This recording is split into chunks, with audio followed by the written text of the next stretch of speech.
Hi, I'm David Dodge. Welcome to Green Energy Futures. This week, we're heading out on an e-bike. In this special report, we look at how and why the electric bike, or e-bike, is revolutionizing the bicycle as a mode of transportation. Our story begins with Jim Sandercock, a reluctant novice cyclist. I thought about it for a long time, but like everybody, I didn't do anything about it. And then one of my coworkers moved into the neighborhood, and he's really athletic. And he's like, hey, let's bike to work together. And I was like inside going, I don't want to because it's cold. And so anyway, ultimately, I thought, sure, let's give that a crack. And I foolishly told everybody I was going to do it. And so then everybody had expectations.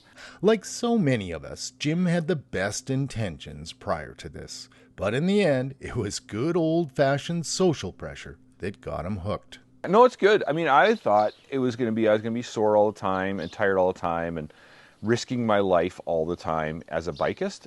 Jim quickly learned that the old BMX bike in the garage wasn't going to cut it. So he did a ton of research and landed on an electric bike. The problem with cycling is you got to use your legs to pump and make the bike go, and then you get sweaty. And nobody wants that. And so the e-bike is nice because we're not all Arnold Schwarzenegger or whoever's doing the Tour de France. We don't have to be athletes. We're just trying to get from A to B. That's going to be convenient for us and is going to cost us less and maybe give us a little bit of health benefits. With an e-bike, you've got this ability, much like you have gears you can dial up and down, you can dial up and down your e-bike support.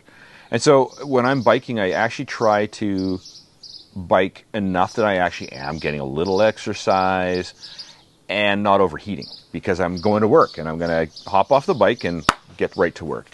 Jim quickly realized he actually liked cycling to work. Yeah, so the primary reason was the convenience of it versus trying to drive around and traffic and finding a parking spot and all that, or the bus, and just waiting for a bus to come along on their timeline.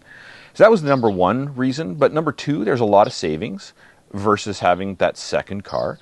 And then number three would be that there's a certain amount of carbon footprint that you have with driving, and this is much, much lower. Free parking, saving money, a little exercise, what's not to like? Remember how Jim did a ton of research before buying his e-bike? Thanks to the big knobby tires on his fat bike, Jim went all in and cycled to work right through that first winter. So we get down to minus 40 degrees Celsius, which is basically minus 40 degrees Fahrenheit. It's a nice crossover point. That's about as cold as we get. Regularly. I would say that minus 20 in the winter is a little bit more of what we experience. And what I found is that it's actually still really easy to overheat. And so I think most people think, oh my goodness, if it's minus 20 or minus 30, I'm going to get super cold. But I'll find that I'll show you what I wear, but I find that I can still overheat if I'm not careful. And Jim did this without a lot of special equipment. An old camping jacket paired with a shell and some ski pants, and off he goes in the dead of winter, occasionally dialing back on the electric assist to generate more body heat.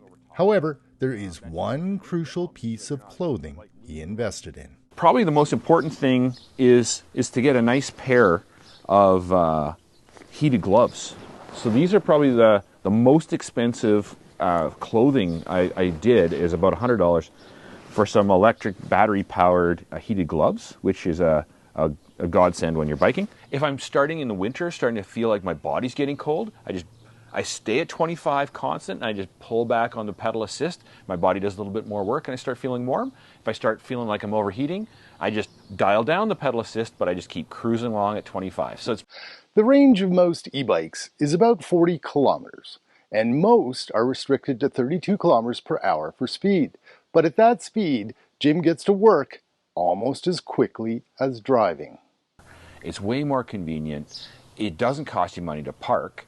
And so it's beautiful in that way. And the electric motor is just helping you not have to, if you got a couple of little hills in there, it just makes those hills go away.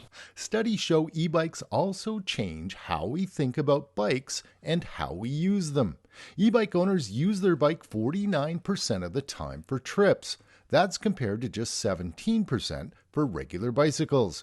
And perhaps most significantly, e-bike owners ride an average of 9.2 kilometers per day, about 4 times further than regular cyclists.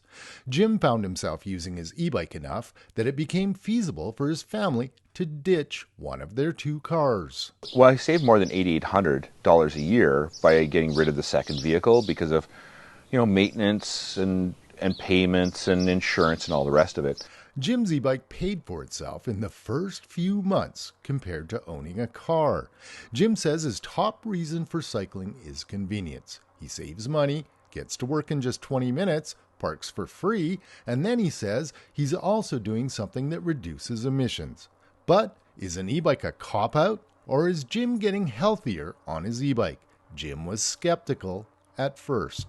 But, when you really think about it, I had a bike for years just sitting in the garage, and I logged a whole 0 kilometers of biking a year because it sounded nice to own a bike, but when it came right to it, I didn't.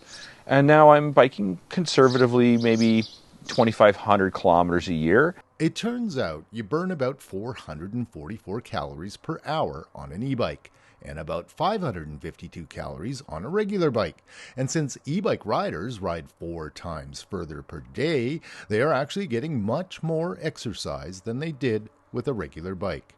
One thing Jim realized early on is the importance of bike lanes. Okay, so it's going to matter on what your city's infrastructure for biking is like. And so it can be everything from you wondering if you're going to feed yourself into the front of a car through to no issues. And it depends on your bike infrastructure within your city.